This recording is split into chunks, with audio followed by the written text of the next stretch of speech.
Isang mainit, naglalagablab, dumadagundong na hapon po mga kababayan. Ang inyo pong lingkod ay nagbabalik sa Hipapawid, si Ginoong Tripleman po sa programang Bahay at Kabuhayan. Ano man po ang inyong mga ginagawa, mga kasambahay, naglalaba, nagluluto, ng merienda o nagmimerienda, doon sa ating mga kababayang taxi driver, habang nagdadrive, makinig po kayo dito sa DWAD 1098 kHz AM band. At marami po kayong matututunan at kung nais nyong magkabahay, dito po ay libre sa ilalim ng ating saligang batas. At kung gusto niyo pong magnegosyo, yan po yung panawagan ng programang ito. Ipatupad ang libreng pabahay, isa bansa ang kabuhayan ng mga Pilipino, ibalik ang kontrol ng mga negosyo sa mga Pilipino. Mabuhay po ang kalayaan. Ito po yung ating selebrasyon dahil tayo tuwing Sabado mula alas 4 hanggang alas 5 ng hapon ay sasariwain po natin ang araw ng kasarinlan. Itong araw ng kasarinlan ay nakabase sa pambansang demokrasya. Ano po yung demokrasya? Ito po ay nung before Jesus Christ, dito sa Griko po nang galing to, salitang Demokratos. Ang ibig po sa ng demo ay people. Kratos ay power. Ito po yung demokrasya na kung saan unang naideklara doon sa Greco, kaya ito'y isang salitang Latin, mga kababayan.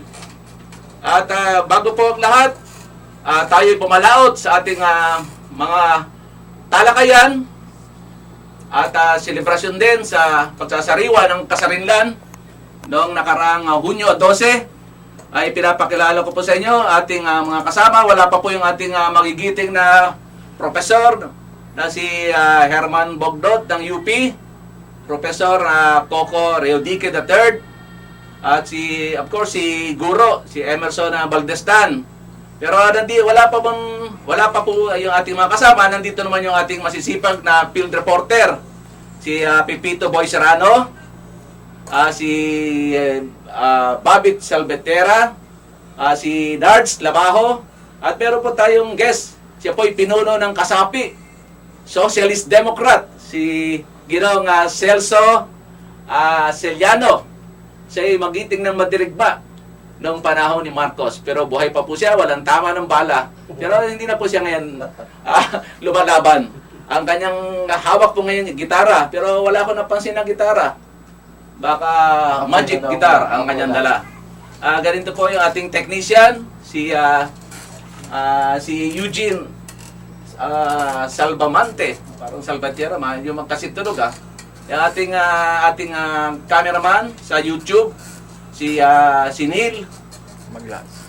Okay, si Neil, ang masipag nating cameraman na naghahatid sa YouTube, naghahatid ng balita sa buong mundo. Ngayon po, mga kababayan, ay umpisahan na po natin yung sinasabi natin at sana'y tumawag po si Honorable Berhilio de los Reyes, Secretary po ng Department of Agrarian Reform. May sulat po kami sa inyo, Ginoong Secretary, sana po ay kahit phone patch ay makatawag po kayo sapagkat nais po sana namin dagdagan yung aming dunong bilang kayo'y DAR Secretary.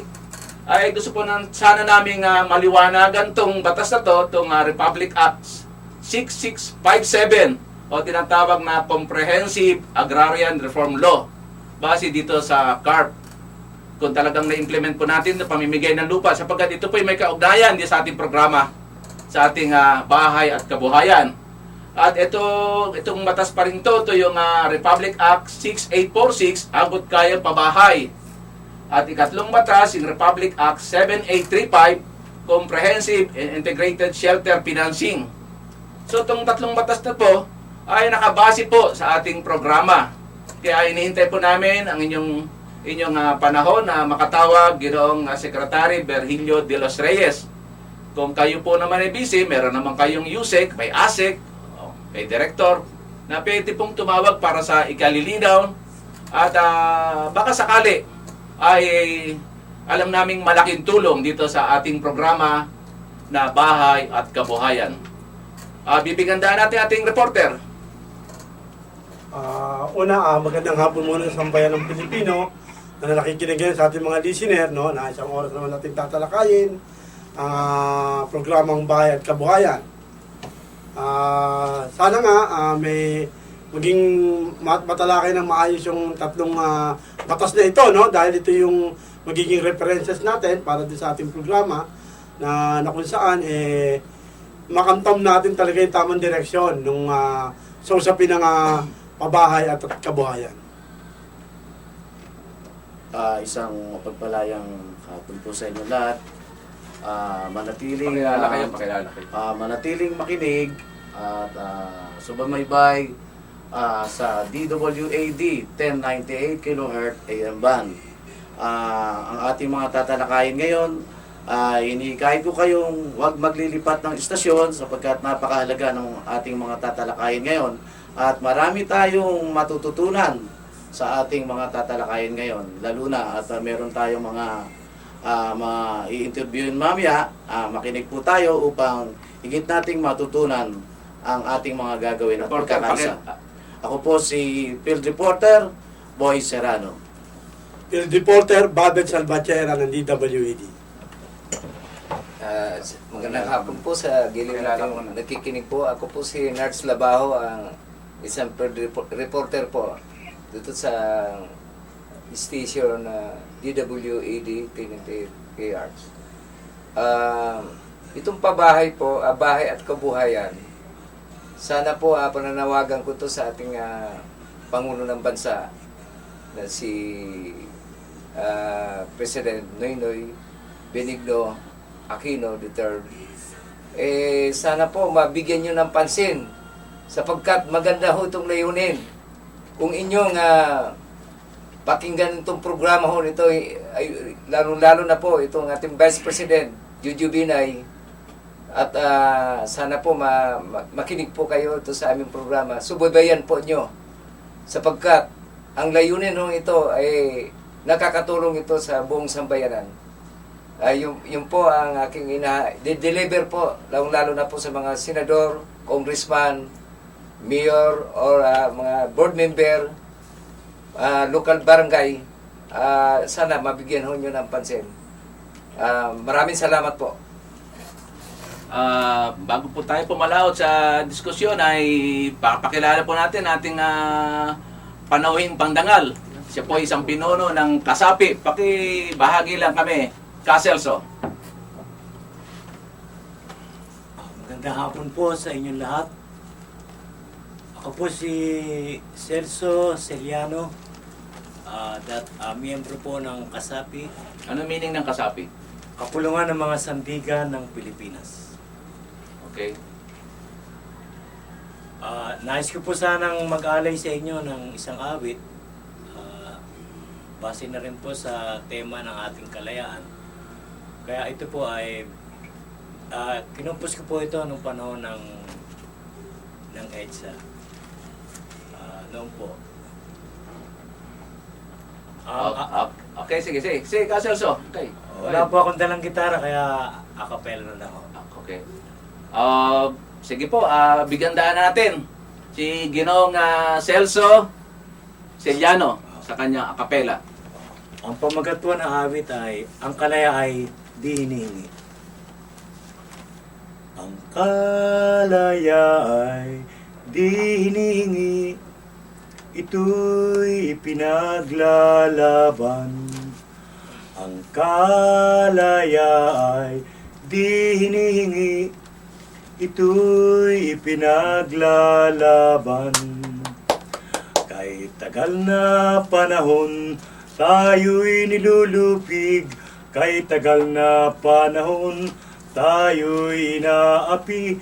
At magpahanggang ngayon, tayo'y di makatindig sa salot na sistemang umiiral. Tandaan, tandaan, tandaan, tandaan, ang kalaya ay di hinihingi, ito'y pinaglalaban. Ang kalaya ay di hiningi, ito'y ipinaglalaban.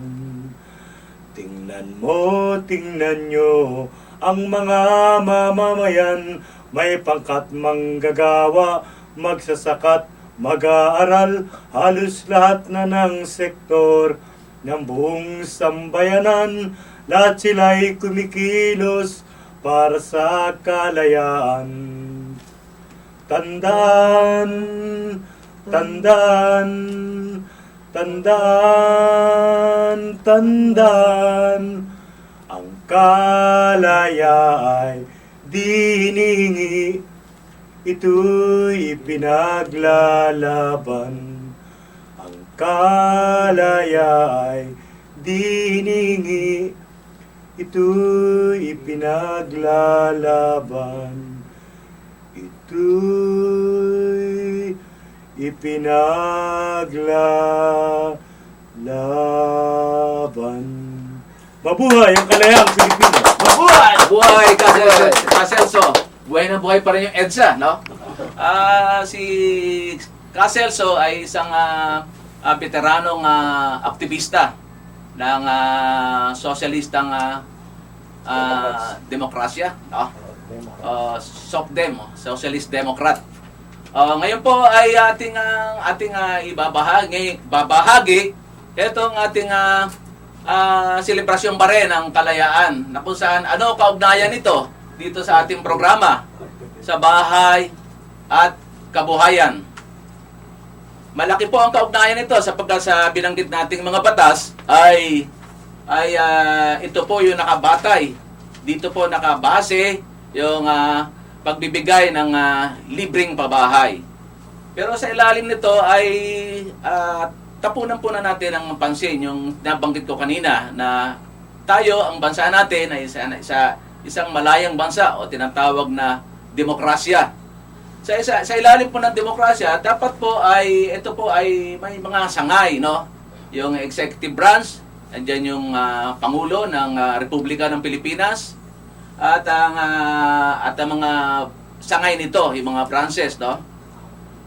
Tulad ng DND, yung DILG, yung DOJ at marami pang iba pa.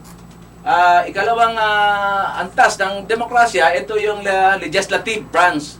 O ito po yung mga mula do sa senador, mga senador natin na bumabalangkas ng batas, yung ating mga congressman sa kongreso, at meron pong local, ito may mga board member sa local, sa ilalim ng governor, sa mga ilalim naman ng mga mayor, ito yung mga city councilor, bumabalangkas din ng batas sa mga ordinansa. At meron din po tayo sa barangay, no? Ito yung mga kagawad, no? At ikatlumpong sangay ng ating demokrasya, ito yung judiciary, no? Ito po yung bumubuo ng ito po yung Supreme Court, ito po yung Court of Appeals, ito po yung mga Regional Trial Court, MTC, ito po yung mga saklaw na judiciary. Okay? Meron ba tayong tawag? Line 1? Okay, sige. Tuloy muna na po natin to. Ito ay hindi dinidiscuss sa paaralan, no? Hindi to itinuturo sa atin, no? Sa ilalim po to, ano po yung demokrasya? Yun po yung sinasabi nating people's power, no? Na dapat ang kapangyarihan nasa taong bayan, hindi doon sa ilan, no? Dapat ang kapangyarihan ay nandoon sa sambayanang Pilipino. Ito, sino po ito? Ito po yung 96 milyong Pilipino. At dito po ay dapat may kalayaan tayo. Ano-ano po yun? Dapat may kalayaan tayo sa kabuhayan. Meron nga ho ba? Ito po ay bahagi ng programa natin. Kung titignan po natin, nandyan yung mga dating batas, yung parity rights, yung parity agreement, na panloob at panlabas, ay nakatali po tayo sa yung kabuhayan natin, nakatali dito sa mga dayuhan, no?